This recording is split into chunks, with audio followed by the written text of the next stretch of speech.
Welcome to Food Truck. Our game embodied a walk up and play side-by-side multiplayer game aiming to raise awareness about the social issue of food apartheid in Seattle.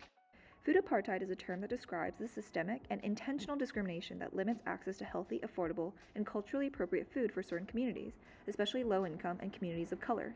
In our game, Food Truck, two players explore two different neighborhoods of the city, one that experiences food apartheid, such as South Seattle, and one that enjoys food abundance, such as those within downtown Seattle. In terms of our game mechanics, the game is played by two players, each controlling an avatar on their own separate screens. The players use foot pedals to move their avatars across the neighborhood scene, collecting food items along the way. Healthier food items are plentiful in the downtown gentrified area, while fast food items are more prevalent in the food apartheid zone. This reflects the different levels of access to nutritious food within different neighborhoods in Seattle. The pedals are different for each neighborhood.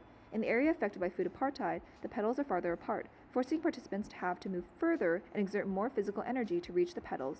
Meanwhile, in the food gentrified area, the associated pedals are right next to the player's feet, demonstrating ease of movement in maneuvering the pedals. The different placements reflect the greater efforts individuals must exert when living in a food apartheid zone to access healthy food options. Now, we began our journey by first exploring the term food desert, which describes unequal access to food primarily based on geographic distribution of grocery stores. However, upon digging deeper, we came across another term, food apartheid. Unlike the term food desert that implies this is a natural phenomenon, food apartheid emphasizes the more complex socioeconomic factors that influence unequal access to food. We learned that there are several areas within Seattle that are affected by food apartheid, hence we decided to design and model our game based around this new concept. We want to create a narrative between two characters of two distinct neighborhoods, one that was gentrified and another that was food insecure.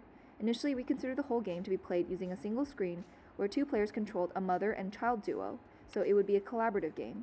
Ultimately, we landed on a side-by-side multiplayer game so that it was less about winning and more about learning the meaning behind food apartheid. We ideated multiple concepts for the game, as well as the game controller. We decided to go with a simple yet vibrant pixel aesthetic for the game UI to reduce complexity and help people understand the game faster, as well as imbue a sense of nostalgia for 90s arcade games. We wanted to also make sure that the game felt lighthearted and dynamic, despite touching on a serious topic such as food apartheid. We debated on the types of game variables to add to the game. Initially, we considered nutrition, health, and budget as variables that get affected when the digital avatar catches the food. Through some early user tests, we discovered that having 3 variables added too much cognitive load. So, we cut it down to 2 variables that we thought is required to reasonably model a complex social issue like food apartheid, keeping only nutrition and budget. The initial version of the game was tested using the Wizard of Oz technique with 5 participants. This helped us validate our idea and understand the initial takeaways about the game from the player's perspective, such as understanding what kind of controllers players found most engaging. The feedback was used to finalize the foot pedal controller that players found most fun, as well as make updates to the game interface within P5JS. We then created a proof of concept of the pedal controllers using foam core, CPX buttons, and a balloon to emulate the foot pedal experience. Once we determined that the mid-fidelity controllers were feasible and fun to play, we proceeded to create the final controllers.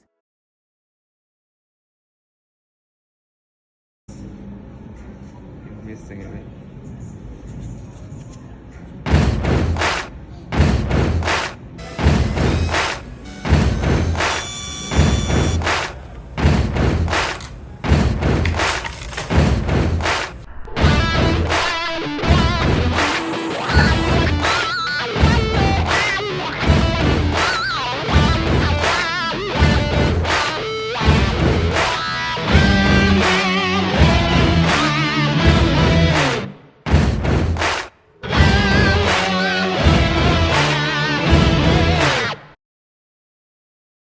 The final version of the pedals was created by using laser-cut wood, hinges, springs, and buttons.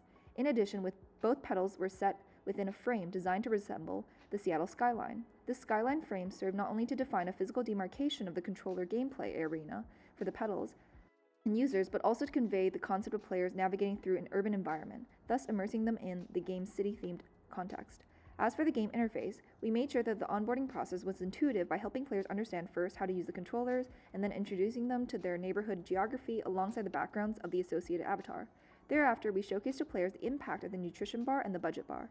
When players are playing our game, we added extra effects including the sound of when the avatar catches the food, footstep noises to mimic the movement of the avatar, and other visual markers such as the avatar saying they are hungry or running out of money.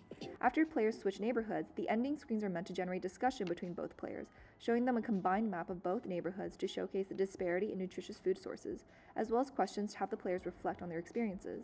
Lastly, players walked away with a collectible cup coaster with a QR code to a research document of more information regarding food apartheid and how players could further contribute and learn about the social issue.